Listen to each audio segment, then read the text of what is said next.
बिस्मिल्लाहिर्रहमानिर्रहीम। Students, next हमारा जो टॉपिक है वो है वर्क, चैप्टर हमारा वर्क एंड एनर्जी। ठीक है। अब अगर हमें वर्क की डेफिनेशन करनी पड़े तो हम ये देखते हैं कि वर्क को हम कैसे डिफ़ाइन करते हैं। हम कहते हैं कि किसी भी हमारे अकॉर्डिंग कोई भी फिज़िकल या मेंटल एफर्ट हम करते हैं, हम उसे वर्क डिफ़ाइन करते हैं। ठीक है। लेकिन फ़िज़िक्स में ऐसा नहीं होता। फिज़िक्स कहता है कि वर्क जो है वो दो ही क्वांटिटीज़ पे डिपेंड करता है, फोर्स पर और डिस्प्लेसमेंट पर। ठीक है। अब फिजिक्स के अकॉर्डिंग जो है वो वर्क की डेफिनेशन क्या हुई कि अगर वर्क फोर्स और डिस्प्लेसमेंट पर डिपेंड करता है तो अकॉर्डिंग टू फिजिक्स जो है वो वर्क की डेफिनेशन है when a force acts on a body and it displaces the body through some distance then work is said to be done. ठीक है। जब किसी बॉडी पर फोर्स एक्ट करे और वो बॉडी कुछ ना कुछ डिस्टेंस कवर करे तो हम कहते हैं कि वर्क हो गया। ठीक है। और वर्क को हम कैसे डिफाइन करते हैं? वर्क एक स्केलर क्वांटिटी है और ये दो वेक्टर क्वांटिटीज़ पे डिपेंड करता है, फोर्स पर और डिस्प्लेसमेंट पर। तो इसलिए हम कहते हैं कि वर्क जो है वो डॉट प्रोडक्ट है फोर्स का और डिस्प्लेसमेंट का। ठीक है।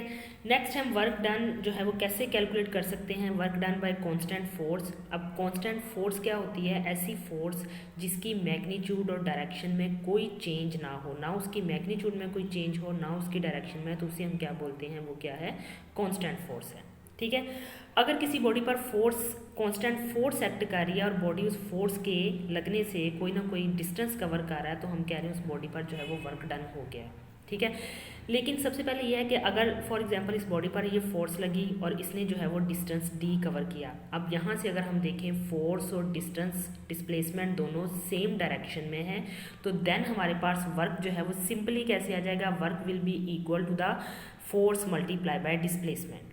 ठीक है। हम सिंपली फोर्स और डिस्प्लेसमेंट को मल्टीप्लाई कर लेंगे और हमें वर्क जो है वो कैलकुलेट हो जाएगा।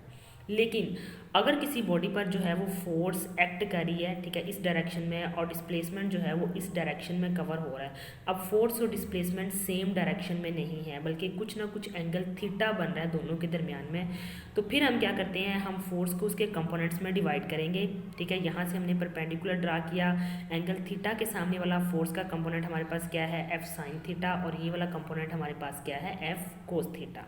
ठीक है। जब हम फोर्स को इस तरह उसके कंपोनेंट्स में डिवाइड कर लेंगे तब हम कहते हैं कि वर्क डन जो है वो इक्वल टू होगा component of force in the direction of displacement multiply by displacement. ठीक है। देन हमारे पास जो है वो वर्क डन इक्वल टू होगा the component of force in the direction of displacement, और हमें यहाँ से पता चल रहा है कि एफ कोस थीटा कंपोनेंट जो है वो डिस्प्लेसमेंट की डायरेक्शन में है। ठीक है। डिस्प्लेसमेंट जो है वो इस डायरेक्शन में कवर हो रहा है, तो देन हमारे पास जो है वो इसके इक्वल होगा work done the component of force in the direction of the displacement multiply by displacement, और हमारे पास वर्क डन का फार्मूला होगा W is equal to F D cos theta.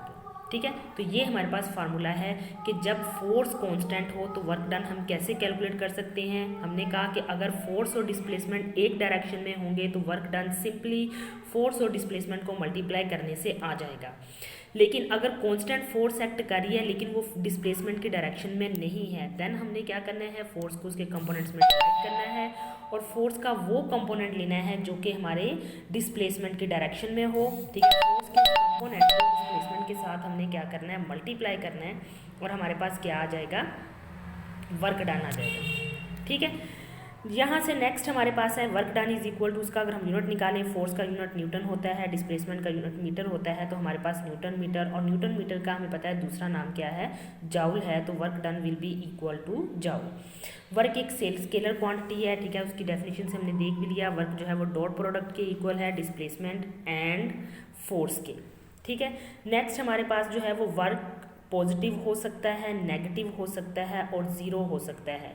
Work positive, negative या ज़ीरो कब होगा ये डिपेंड करता है इस एंगल थीटा पर जो कि फोर्स और डिस्प्लेसमेंट के दरमियान बनता है। ठीक है।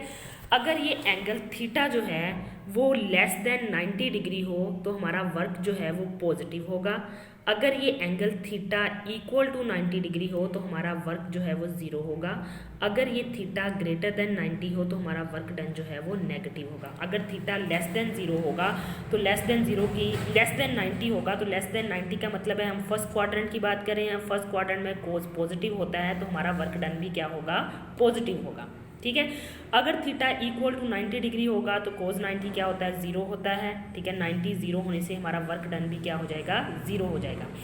और अगर ये थीटा जो है वो ग्रेटर देन 90 है, ठीक है, जब एंगल ग्रेटर देन 90 हो तो हमें पता है कि हम सेकंड या थर्ड क्वाड्रेंट की मोस्टली बात करते हैं और इस क्वाड्रेंट में हमारा कोस नेगेटिव होता है, तो हमारा वर्क डन भी क्या होगा, नेगेटिव होगा, ठीक है। अब इसी को ग्राफिकली अगर हम रिप्रेजेंट करें, क्योंकि हमने जो अभी वर्क डन कैलकुलेट किया वो कांस्टेंट फोर्स की वजह से कैलकुलेट किया, ठीक है। डिस्प्लेसमेंट हमारा 0 हो गया, फोर्स तब भी लेट हम कहते हैं कि फोर्स जो है वो 5 न्यूटन की लग रही है, ठीक है।